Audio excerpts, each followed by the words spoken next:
Apa itu pikiran? Pada bagian sebelumnya kita sudah menyinggung apa itu pikiran atas sadar dan pikiran bawah sadar. Sahabat, otak manusia itu ibarat hardware, sedangkan pikiran adalah software-nya. Kali ini kita akan bahas apa sebenarnya pikiran itu. Otak manusia semua sama secara hardware. Secara software, setiap manusia beda installnya. Jadi yang membedakan manusia satu dengan manusia yang lain bukan hardware-nya, tapi software-nya. Software otak, bahasa lainnya adalah pikiran. Secara umum, pikiran tadi terbagi dua. Pikiran atas sadar atau biasa disebut conscious mind, pikiran bawah sadar biasa disebut dengan subconscious mind.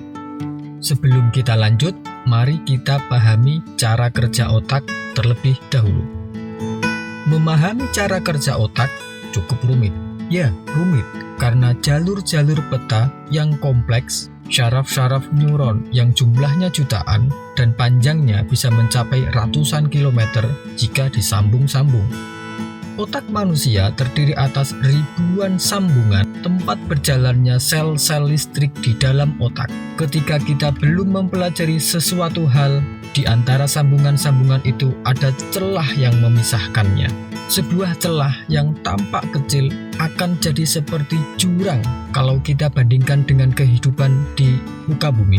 Ketika kita mempelajari sesuatu hal, sel listrik dalam jaringan tersebut akan mencoba melompati celah tersebut, melompat menuju jaringan di depannya. Butuh tenaga ekstra untuk melompat, apalagi lompatan pertama kali. Misalnya, Anda belajar mengemudikan mobil. Anda butuh waktu untuk menjadi terampil, butuh waktu, tapi lama-lama akan semakin mudah mempelajarinya. Mengapa?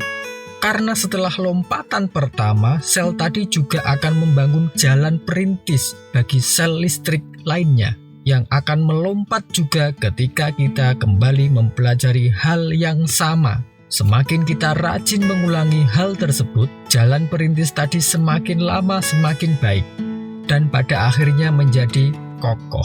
Celah tadi pun tertutup, dan terciptalah sesuatu sambungan baru.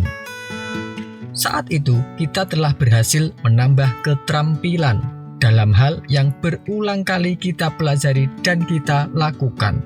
Mengapa? Karena sel-sel listrik otak tak perlu lagi melompat menyeberangi celah. Jembatan telah kokoh berdiri. Itulah mengapa orang yang awalnya tidak bisa, kemudian belajar dengan keras, akhirnya mulai terbiasa, lama-lama malah menjadi terampil.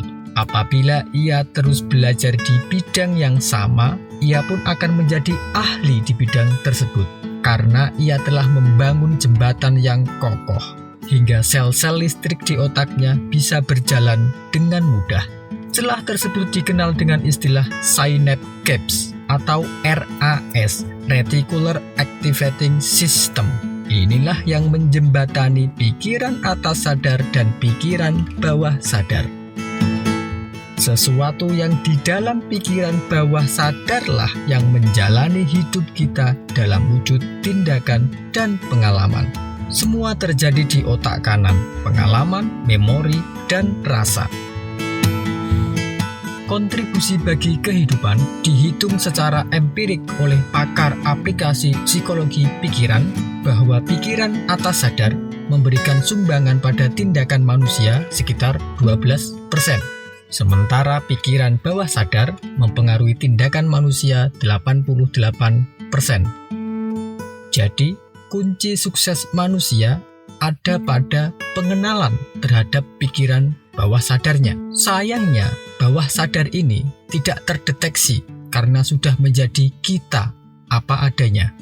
Jadi, apa yang berada di bawah sadar adalah yang mempengaruhi kehidupan kita. Terbanyak. Dalam mengoperasikan pikiran bawah sadar, pikiran manusia harus meletakkan template atau memiliki cetakan pondasi. Misalnya seseorang dalam hidupnya penuh dikritik, selalu dimarahi, selalu dimaki-maki, sejak kecil hingga dewasa. maka sudah pasti dia memiliki template pemarah atau software pemarah dalam subconscious mind-nya. Bisa jadi dia tidak memiliki software bahagia, tidak memiliki software santai karena hidupnya selalu tegang.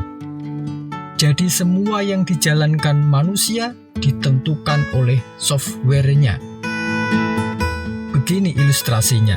Misalkan seseorang ingin olahraga karena merasa badannya gemuk, merasa tidak fit, merasa sakit-sakitan, maka dia berusaha olahraga, mendaftar ikut senam, ikut fitness, mulai ambil raket, membeli peralatan futsal. Namun, jika orang tersebut tidak punya software olahraga, maka dapat dipastikan sebentar lagi seluruh kegiatannya yang niatnya mau sehat dan olahraga tersebut akan dia tinggalkan. Bisa dirinya yang memutuskan, bisa juga keadaan yang memutuskan. Misalnya hujanlah, udara panas sekali, badannya sakitlah, dan banyak lagi alasan untuk dirinya tidak olahraga.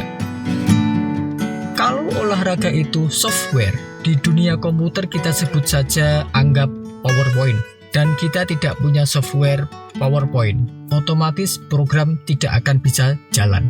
Jadi sehat, bahagia, tentram, santun, masing-masing ada programnya. Jika kita tidak memilikinya, kita berjarak dengan hal tersebut. Kita harus memasangnya sekarang.